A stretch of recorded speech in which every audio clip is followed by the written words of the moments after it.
Hey, welcome to Level 2 Prepping. In our first video in the series, we covered the three components of that level, which were your mains, your stay-at-home kit, and your go bag. If you missed that one, I'll put a link up there someplace for you.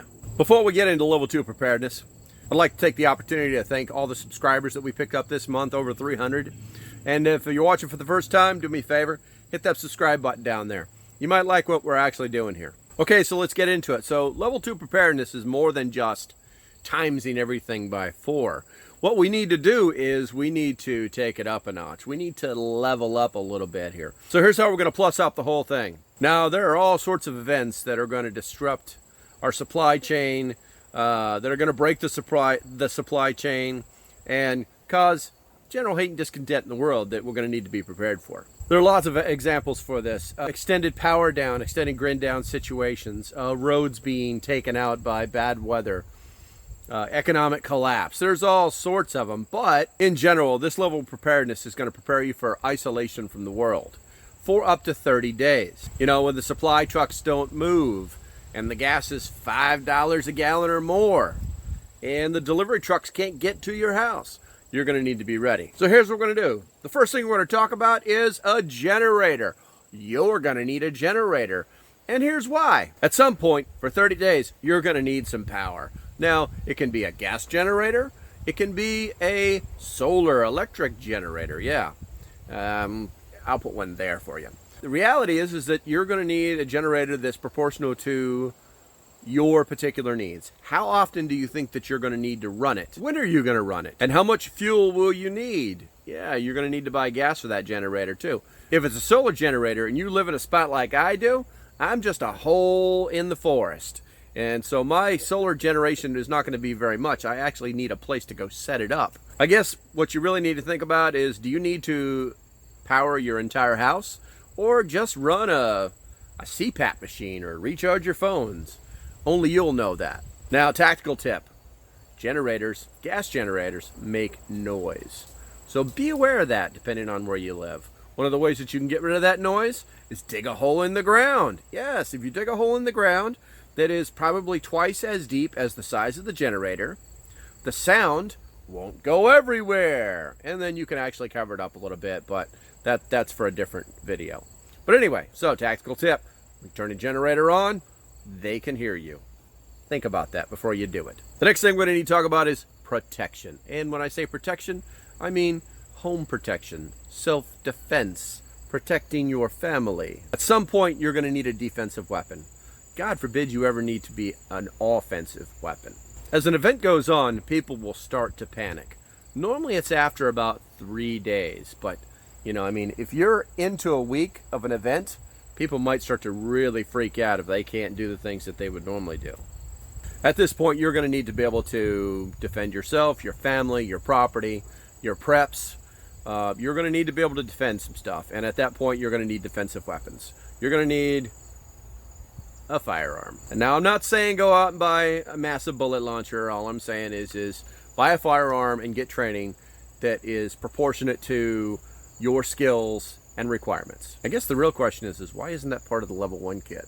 If you got this far, do me a favor, take a moment to boop that like button. It really helps out. Thanks in advance for watching and subscribing, of course. Getting back on point. You'll next need a means of cooking. Eating canned goods or cold meals for 30 days straight, that's just not going to be good. And you're going to start to become very weary of your pantry. So what you're going to need is you're going to need the ability to cook.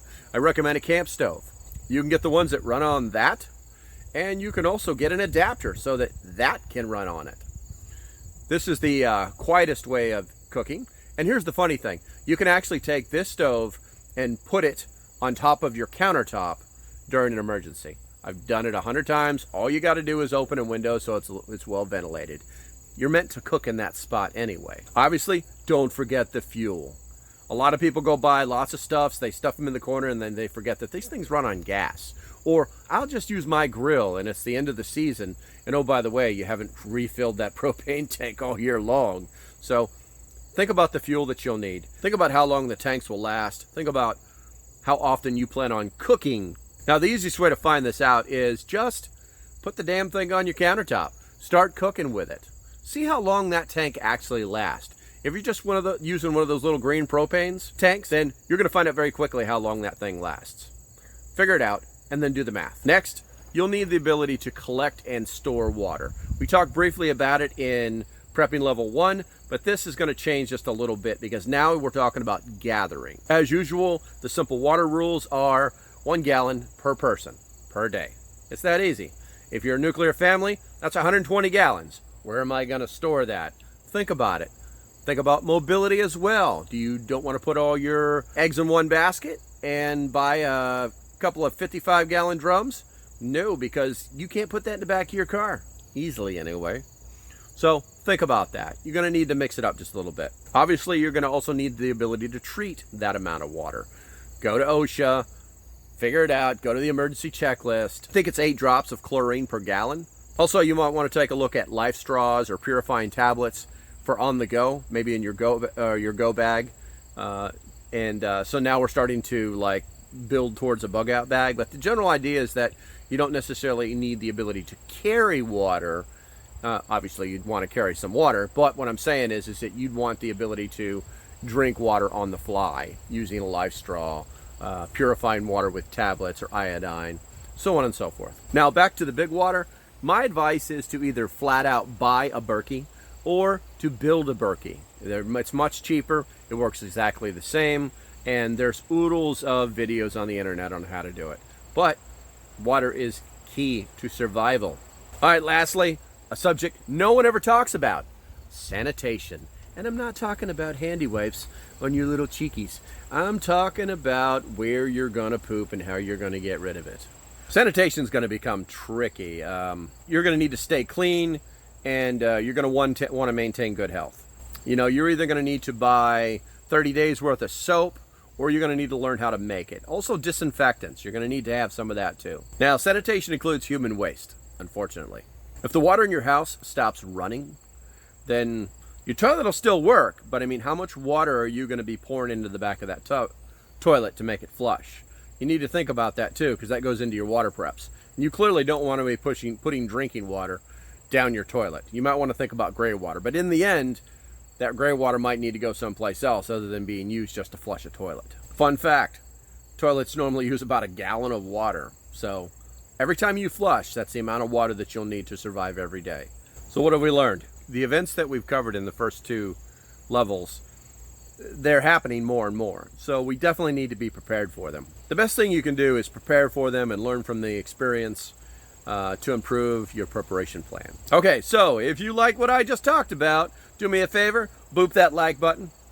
And until the next video, stay safe and have a great day.